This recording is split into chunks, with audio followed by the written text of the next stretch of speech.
Justin's. You didn't go to Hertz, rent a boot? Hertz rent a boot? Do they have such a thing? My lord. Actually, I would like know. to get a pair of boots while I'm here, but I'm not sure. I'll Those are have the time. nice, very nice. All right. Well, Brandon, as I was telling you, I'm with the NBC station here, based here in Dallas, but I'm syndicated nationally. And, but I consider this home. So welcome to our home, to my home. Thank you. Is it your first time in Texas? Not at all, no. Actually, my best friend is from Richardson, Mr. Bill Allen. So his mother's there too, Miss Dorothy Allen. So I have to say hi to Dorothy. Hi. How did that friendship come about? He's an actor out in Los Angeles, and we met in an acting class, actually. Now let's start back at the beginning. You were born where? I was born in Oakland, but my family moved promptly to Hong Kong, so I was about 3 months old, and I really grew up there. And you were there for how long? Until I was 8.5. After my father passed away, my whole family moved back to the United States. So you remember Hong Kong very well then? Yeah, I grew up speaking Cantonese. I went to an all-Chinese school there, LaSalle Academy for Boys, and I have a lot of memories of Hong Kong. I've been back since, and some of my family is still there. My uncle, my father's brother, lives there permanently, and I have some friends there still. Your mother is American, or? She's American. She's of Swedish descent. Well, you do have an interesting background. I'm a Heinz. So you went to this Chinese school, speaking Cantonese, but then were you speaking English at home? English, we spoke English too, yeah, but when we came to the States after my father passed, then really I wasn't particularly American, you know, and there was quite an adjustment period for a while of having to kind of sink into American life. Took a little time. Chuck Norris actually was a good friend of my dad's, and we moved into a house just a couple houses down the street from where they lived, and his sons, who were about my age, Mike and Eric, helped me out a lot, you know, in realizing what it was to become American. Did you go to public school? I went to a couple different schools, some public schools and some private schools. I moved around a lot in school. But you stayed in California through high school. After I got kicked out of high school, I went to New York. Is there a story there you want to talk about? Being kicked out of high school? Well, the little piece of paper they gave me when I was kicked out said that I had a bad attitude towards the educational process and was a poisonous influence upon the minds of my fellow students. What were you doing? Well, I was the student body president of this high school, and I just used to, I had the power as student body president to call these meetings of the entire student body, and I think that usually these meetings were used for the student body president to have some rally about picking up trash on campus or something like that. And I used to call these meetings with very frequently, and talk to the kids about what we were actually doing there in school, and you know, stuff it seems petty now, but at the time it seemed pretty important, and I guess the higher-ups just didn't like what I had to say, so. No warnings, they just... Oh no, I got my fair share of warnings, and it was certainly nothing more than, you know, foolish pride that got me thrown out. I'm sure if I decided to back down, I probably could have had that lamb skin, you know, that sheepskin. What do they call it, a sheepskin? Lamb skin? High school, I think, is just a diploma. Just a diploma. Shucks. Well, I could have had that diploma, I suppose, but, you know, it doesn't seem to have made my life a particularly darker or unhappier place not having it. So then you were kicked out of high school at what age? 17. And what did you do then? Went hitchhiking. Did you? All over the place, all over the United States for a couple months, 4 or 5 months. Hitchhiked around. Had a lot of interesting times. Worked or had enough money you didn't have to do that? Had some money saved up, so I didn't have to do any work while I was hitchhiking, which was a nice luxury. But on the other hand, I didn't spend too much money. I mean, my costs were pretty minimal, you know. I had my tent. I had a tent. I camped out. Was that a period of time when you were just trying to find yourself and decide where you wanted to go and what you wanted to do? Yeah, I suppose so. Also probably trying to, you know, replicate some of the books I had read while I was growing up on the road or whatever.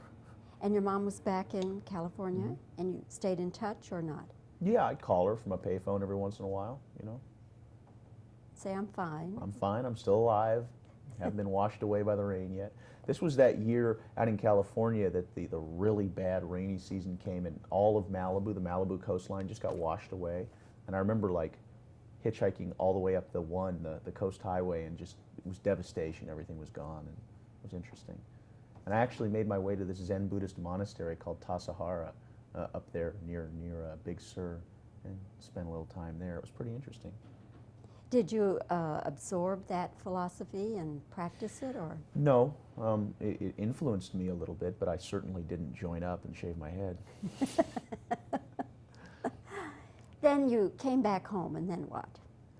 Came back home, got a job working in a restaurant for a while, took the GED, the high school equivalency exam, and went to college for almost a year.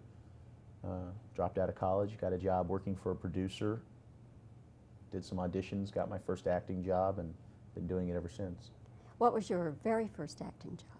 First one I ever got paid for, got my Screen Actors Guild card for, was this TV movie called Kung Fu the Movie. And it was a spin-off of that venerable old series with David Carradine. And I played his long-lost son in it. Now, did you do any martial arts in that? A little bit, yeah, but nothing like rapid fire. We were a little hampered by television morality, you know. When did you learn, or how did you learn the martial arts? I started learning martial arts with my dad. Oh, really? Just really about as soon as I could walk. That was really just kind of how we played at my house, you know. And my dad was always training. He was a real fanatical trainer, very dedicated to his art. And so he always had students over in the backyard working out, and I'd always be out there imitating them. And eventually my father started training me pretty seriously. And after he passed away, there were a couple of years where I didn't work out at all, which was during that time that I was talking about before, when we first moved to the United States. And then I took up training again when I was about 13 with the man who is still my sifu today, a man named Danny Inosanto, who was my dad's senior student at the time of his death. So it was kind of a nice line, unbroken line. When did you make the first movie, when you were the star? First thing I ever did that I had a starring role in was this film in Hong Kong called Legacy of Rage. Did we see it here in the States? Not unless you speak Cantonese, no. It's called Lung Chai Gong Wu in Cantonese, and it's a Cantonese language picture. So obviously it didn't play in America. It played in Chinatowns and stuff, you know, in New York and Los Angeles. And it was fun. It was a lot of fun. It was very interesting working on an Asian production. They do things differently over there, and it was a real good learning experience. It's a lot more, they don't have the guilds that we have in the United States, the Screen Actors Guild and all the different unions and such. And so everything's a lot more like what I understand from my reading Hollywood in the 20s used to be like. You know, it's very much like, you grab the light and hold it there, you run the camera, and what should we shoot today? And we just kind of make it up and improvise it, you know. And at the time it was pretty nerve-wracking, but it was actually a good experience. And were you the star? I was a star, yeah. Okay. And then, the second movie then? I did Showdown in Little Tokyo last year, which I was co-starring with Dolph Lundgren. And that film I didn't have a lot of input into. I was really just a job for me, but it was a good experience too. Rapid Fire is the first time I've ever starred in an American motion picture, and I had the chance to do the fight choreography for the film too, along with Jeff Imada, the stunt coordinator. And so it was a lot of responsibility, you know, and it's really my first real big shot, I guess you'd say. Brandon, did you initiate the project, or they came to you, or what? I managed to, using that footage from the film that I had done in the East, I managed to get myself into a situation to make a movie with 20th Century Fox, and then the movie was actually developed for me. So that was really nice because I had a lot of input into the form that the movie eventually took. The movie, I just came from the film, and Oh, really? it is non-stop action. I mean, it just Yeah. boom, boom, boom, you know, never lets up. But a lot of people may, before they go to it, may think it's all just martial arts, but it actually incorporates a lot of different kinds of action. Yeah, when you make a martial arts movie in the modern world, you're faced with the problem of guns. You know, I mean, the simple fact of the matter is that if anybody's got a gun and they're out of range, you're in big trouble. You know, and as the choreographer for the film, I wanted to really address the issue whenever there was a gun in the room, because it seems awfully convenient that, you know, you often wonder, why doesn't somebody just pull out a gun and shoot him? You know. And we had people in the movie, because some of the opponents in the movie are from the Italian mafia, so we had to assume they would not be martial artists, you know. So some of the fighting in the movie is not particularly, on their part, particularly skilled martial arts. It's more like street fighting. And the other group of bad guys in it were from an Asian gang, so we figured that they would have some martial arts skill. So we got the chance to mix it up a lot, do a lot of different things. The very opening scenes of the movie I found fascinating. Where were they shot? In Thailand. It just had to be on location. I mean, you know, it just had to be. It was on the Chao Phraya River in Thailand. Fascinating, just fascinating. For people who are into martial arts, what are the different kinds of martial arts represented in this film? My training lies in Jeet Kune Do, which is the art that my father created while he was alive. In the film, you'll see influences of that. There's also some Thai kickboxing in there. There's a little bit of Filipino eskrima in there, which is the stick stuff that you see in the film. There's some American boxing in there, you know. My father's art of Jeet Kune Do, he took the best from the arts that he had studied and compiled it along with what he added himself into this art that he called Jeet Kune Do, which means the way of the intercepting fist. And he really pioneered what came to be known and is known today as the eclectic martial arts, meaning that you draw from different sources, you know. So there's actually quite a great deal of stuff in the film. It's all stuff that I felt very comfortable doing, and stuff that, it's all real techniques, you know, stuff that would actually work and that you would use. Although admittedly, the fights as they appear in the movie are not my idea of how a real fight would happen. They're sensationalized, they're theatricalized to a point, you know. But that's due to the nature of this film. At a later date, I would be interested in doing a film where the martial arts were portrayed in a realistic fashion as well. I think that might be pretty interesting. You did shoot on location in Chicago. Mm-hmm. And did you actually shoot the location stuff at the L and on the tracks, or was that all rigged up Hollywood style? Yeah, we did. It was right in the middle of summer. In fact, it was just about a year ago this month, or next month actually, almost a year ago.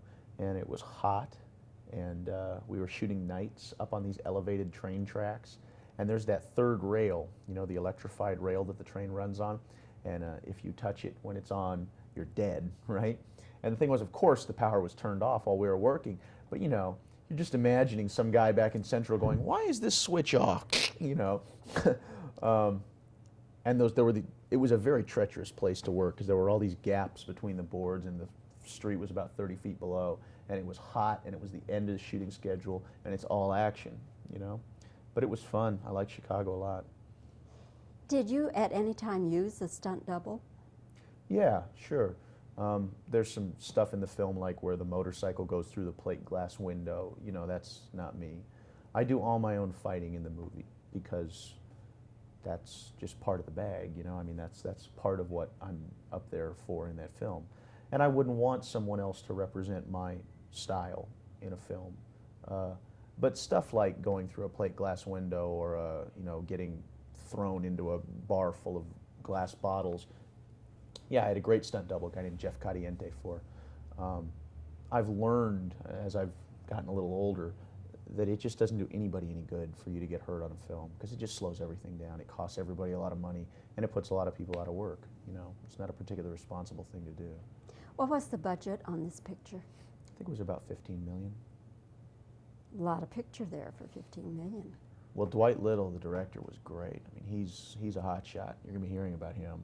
Is this his first? No, not at all. He did Marked for Death, which was one of the Steven Seagal pictures before this one, and he did one of the Halloween pictures, and I'm sure he's done some other things too that are not as well known. Do you have another picture will be coming out? I have another picture I'm just getting ready to start work on called The Crow, and I'm real excited about it. It's What is pretty that? interesting. It's a supernatural piece. It's about a rock musician and his girlfriend who are murdered, and he comes back from the dead to revenge his own murder and the murder of the woman that he loved. And it's quite interesting. It's very dark and very surrealistic. Who else is in it? No one yet. Oh, it's just Just me so far. yeah. Okay, all right. Lucky Brandon, me. it's been very nice talking with you. You're a very articulate, charming young man. I've enjoyed the visit with you. Thank you very much. And congratulations on Rapid Fire, and I hope it does dynamite business for you. Great, thank you. And come back to Dallas to see us. I'd like to. Okay. Okay, thanks. Very nice. Very nice.